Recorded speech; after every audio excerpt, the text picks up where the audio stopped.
कल से ही लगातार फिर से पत्र को लेकर जो है भ्रम की स्थिति बन गई है। ये भ्रम किसी और ने नहीं बल्कि शिक्षा विभाग ने खुद जो है फैलाया। और अब हम बता दें आपको कि मौका है ईद का और रामनवमी का।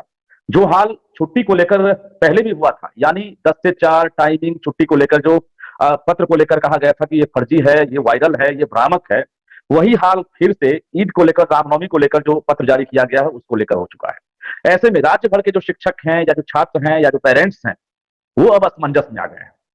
हद स्थिति ये है, विडंबना ये है कि बिहार के मुख्यमंत्री नीतीश कुमार खुद जिस पत्र को जारी करने का आदेश करते हैं और उसके बाद पत्र जारी भी होता है, 12 घंटे तक पूरे सोशल मीडिया पर, मीडिया में हर जगह जो पत्र जो है वो लोगों के बीच पहुंचता है। जानकारियां मिलती है कि अब 10 और 11 तारीख को यानी अप्रैल को ईद की छुट्टी मिलेगी, जिसमें पत्र के मुताबिक ना सिर्फ ट्रेनिंग लेने वाले शिक्षकों को राहत मिलेगी बल्कि स्कूलों में भी छुट्टियां मिलेगी। इसके साथ साथ 17 अप्रैल को भी रामनवमी के अवसर पर छुट्टी मिलेगी। हमने भी खबरें दिखाई और सोशल मीडिया पर भी हमने ट्वीट किया, जानकारियां दी। लोगों को यह विश्वास था, अब भी है, कि सीएम नीतीश कुमार ने आदेश दिया होगा। मैं फिर से बता दूं कि यह आदेश किसी और का नहीं बल्कि बिहार के मुख्यमंत्री नीतीश कुमार का ही था, जिसके बाद आईपीआरडी यानी राज्य सूचना जनसंपर्क विभाग के द्वारा यह पत्र जो है सभी मीडिया हाउस को मिली। इसके बाद पटना के जिला जनसंपर्क पदाधिकारी के द्वारा भी हमें पत्र प्राप्त हुआ। हमने उसके बाद भी क्रॉस चेक किया कि आखिर ये पत्र सही है या गलत है। इसके बाद हमने टेलीविजन पर भी, सोशल मीडिया पर भी उसे प्रसारित किया। जानकारी ये मिली कि ये पत्र सीएम नीतीश कुमार ने खुद आदेश देकर जारी करवाया है और सीएम हाउस से खबर मिलने के बाद ही शिक्षा विभाग के नाम से ये पत्र सामने आया था। यहां तक कि शिक्षा मंत्री के कोषांग का भी हवाला दिया गया। अभी भी आप जान लीजिए कि यह पत्र शिक्षा मंत्री के कोषांग के जरिए ही जारी किया गया। अभी जब हमने खबर दिखाई कि शिक्षा विभाग ने इस पत्र को फर्जी बता दिया है, भ्रामक बता दिया, फिर से सीएम हाउस से संपर्क साधा गया है कि यह पत्र फर्जी नहीं है बल्कि मुख्यमंत्री का यह आदेश था। हालांकि अब शिक्षा विभाग यानी जो माध्यमिक शिक्षा निदेशक हैं कन्हैया प्रसाद श्रीवास्तव, ये तो सच है कन्हैया प्रसाद श्रीवास्तव खुद अपनी मर्जी से तो पत्र जारी नहीं किया होगा। जब यह आदेश जारी हुआ होगा तो के पाठक का ही हुआ होगा कि एक पत्र जारी कर दो कि यह पत्र भ्रामक और फर्जी था। अब ये फिर से जो है कॉन्ट्राडिक्शन की स्थिति बन गई है, भ्रम की हालत हो गई है। अब 2 पत्र तो हो गया, 2 पत्र में आप लोगों ने देख लिया कि असली कौन है, नकली कौन है, इसको लेकर लड़ाई शुरू हो गई। इस बीच चंद मिनट पहले एक तीसरा पत्र भी सामने आ जाता है। यह पत्र है एससीईआरटी के द्वारा। एससीईआरटी के द्वारा यह पत्र जारी किया गया है, जिसमें जो ट्रेनिंग लेने वाले टीचर हैं उनको बड़ी राहत दे दी गई है। यानी 11 अप्रैल को ईद के दौरान ट्रेनिंग स्थगित कर दी जा रही है, ये जानकारी उसमें है। और 11 के बदले अब ट्रेनिंग जो है 14 अप्रैल को दी जाएगी। इसके साथ साथ 17 अप्रैल को रामनवमी है, उसमें भी ट्रेनिंग स्थगित की जा रही है। इसकी जगह 21 अप्रैल को ट्रेनिंग दी जाएगी। तो 6 तारीख से ट्रेनिंग चल रहा है और ट्रेनिंग दी जा रही है, जिसमें राज्य भर के जो टीचर्स हैं, खासकर मुस्लिम टीचर हैं, उनकी परेशानी लगातार बढ़ती जा रही थी। ऐसे में इमारत शरिया के महासचिव के द्वारा मुख्य सचिव को पत्र लिखा गया था। सीएम नीतीश कुमार से भी गुहार लगाई गई कि खासकर ईद जैसे त्योहार में जो ट्रेनिंग लेने वाले शिक्षक हैं उनको राहत दी जाए। इसके बाद सीएम ने ट्रेनिंग लेने वाले शिक्षकों के साथ साथ बाकी पूरे राज्य भर में सरकारी छुट्टी ही घोषित करने का आदेश जारी कर दिया। और हम लोग जब तक कंफर्म नहीं होते हैं, जब तक खबर को पुख्ता नहीं करते हैं, तब तक उसको हम ना तो वायरल करते हैं, ना ही उसको प्रकाशित करते हैं और ना ही उसको टेलीकास्ट करते हैं। अभी भी आप सब अगर सुन रहे हैं, देख रहे हैं, तो ये जान लीजिए जो पत्र कल जारी हुआ था वो फेक नहीं है, भ्रामक नहीं है, फर्जी नहीं है, बल्कि उसकी तस्दीक शिक्षा विभाग ने खुद की है, जिला प्रशासन ने किया है, आईपीआरडी ने किया है, क्योंकि सीएम नीतीश कुमार का वो आदेश।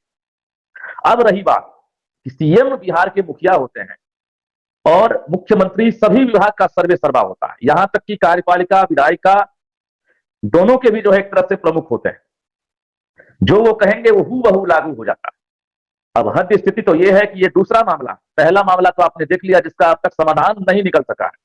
हम बात कर रहे हैं विधानसभा सत्र के दौरान जो घोषणा की गई थी कि 10 से 4 स्कूल की टाइमिंग हो जाएगी। मुख्यमंत्री ने कहा था, तत्कालीन शिक्षा मंत्री जो अभी मंत्री हैं विजय कुमार चौधरी ने घोषणा की थी और ऐसा लगा था कि अब मुख्यमंत्री ने कह दिया है, शिक्षा मंत्री ने कह दिया है, तो अब तो के पाठक मानेंगे।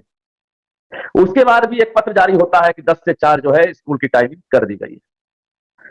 पूरे शिक्षक जो है एक तरह से जश्न मनाने लगे थे, खुशी से झूम उठे थे कि अब स्कूल की टाइमिंग बदल गई है, अब लेट का टेंशन नहीं रहेगा। लेकिन इसके बाद अचानक कन्हैया प्रसाद श्रीवास्तव भी पत्र जारी करते हैं कि वो लेटर भी फर्जी था, वो भ्रामक था। अब हम सवाल ये कर रहे हैं पूरे सिस्टम से कि आखिर ये हो क्या रहा है।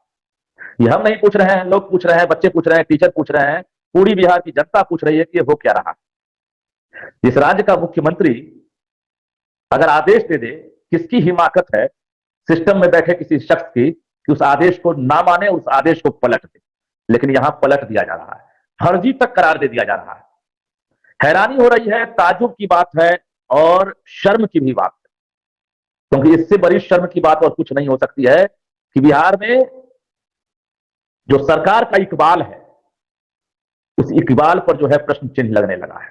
और के पाठक, जिनको लेकर लगातार सवाल उठते रहे हैं, भले ही वो शिक्षा की गुणवत्ता, क्वालिटी एजुकेशन, इंफ्रास्ट्रक्चर या बच्चों की उपस्थिति, टीचर का एक तरह से एबिलिटी टीचर की, सब कुछ में जो है जान लगा दिए, लेकिन जब ऐसी चीजें सामने आती है तब निश्चित रूप से लोग सवाल पूछने लगते हैं कि आखिर हो क्या गया।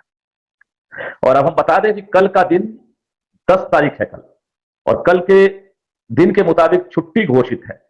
अब जिला शिक्षा पदाधिकारी कई हमारे पास फोन किए हैं कि हम किसकी बात माने। हम तो मानेंगे तो के पाठक की बात मानेंगे। अगर शिक्षकों को छुट्टी दी जाएगी तो के पाठक के अनुसार दी जाएगी, क्योंकि जो पत्र के पाठक ने दोबारा जारी करवाया है हम उसी को मानेंगे। अब बेचारे शिक्षक क्या करेंगे? कल और परसों उनको तो छुट्टी मिल गई थी, वो तैयारी में थे कि बहुत सारे बचे हुए काम कर लेंगे, पर्व है उसमें भी हम परिवार के बीच रहेंगे, जश्न मनाएंगे। रामनवमी वाले जो है वो भी तैयार थे कि हम अच्छे से पूजा पाठ करेंगे, मंदिर में जाएंगे। और अब जो है अचानक झटका लग गया। ये डाउट था, मैं आपको बता दूं कि हमें ये डाउट था पहले से, कल रात से ही। भले ही वो खबर और वो लेटर 110% सत्य है, फर्जी नहीं है, बावजूद हमें डाउट था, क्योंकि के पाठक के किसी भी इस प्रकार के आदेश को अगर कोई जारी करता है तो वो कलम होता है कन्हैया प्रसाद श्रीवास्तव, जो माध्यमिक शिक्षा निदेशक है। अब भला कन्हैया प्रसाद श्रीवास्तव को मुख्यमंत्री हाउस से कल क्यों नहीं आदेश दिया गया?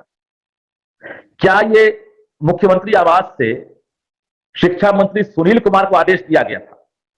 क्या इसकी जानकारी के पाठक को नहीं थी? कहा जाता है कि शिक्षा मंत्री सुनील कुमार और के पाठक दोनों बहुत ही गुड बुक में हैं, और दोनों के बीच कभी भी किसी प्रकार का विवाद नहीं हुआ है, मद्य निषेध में भी रहे हैं। जो सामंजस्यता है उसको लेकर, अंडरस्टैंडिंग जो लेवल है उसको लेकर भी सवाल नहीं उठे हैं। लेकिन यहां पर जो तस्वीरें सामने आ रही है, अब जिला प्रशासन का ग्रुप हो या आईपीआरटी का ग्रुप हो, उस पर अगर पत्र जारी हो, घटनाक्रम जब सामने आते हैं तो निश्चित रूप से आपके 100 अच्छे काम जो हैं एक गुनाह के आगे दब जाते हैं। और ये गुनाह नहीं है तो क्या है? इतना बड़ा पर्व होली, और इतने बड़े पर्व होली में अगर आप मास्टर साहब को स्कूल में भेज दिए, कहीं कीचड़ की होली हो रही है, कहीं मास्टर साहब के साथ दुर्व्यवहार हो रहा है, कहीं पटका पटकी हो रहा है, कहीं मास्टर साहब जो है डरे समय स्कूल आ रहे हैं, तो होली जैसे त्योहार में जब छुट्टी नहीं मिलेगी, मैंने पहले ही कहा कि ना कभी ऐसा हुआ था ना कभी होगा, लेकिन हो रहा है। तो वो साल दूसरा था, ये साल दूसरा है, और वो साल दूसरा होगा। लेकिन ये साल जो है निश्चित रूप से शुभ रहा। शुभ इसलिए रहा है कि अब मुख्यमंत्री जो है जो आदेश देते हैं, अब हम तो यही अपील करेंगे पूरे बिहार सरकार से और मुख्यमंत्री आवास से, सीएम साहब से, कि अब अगर इस प्रकार का कोई आदेश जारी होता है तो अब शिक्षा विभाग के किसी भी आदेश को मुख्यमंत्री कोषांग से ही आप पत्र जारी करवा दें,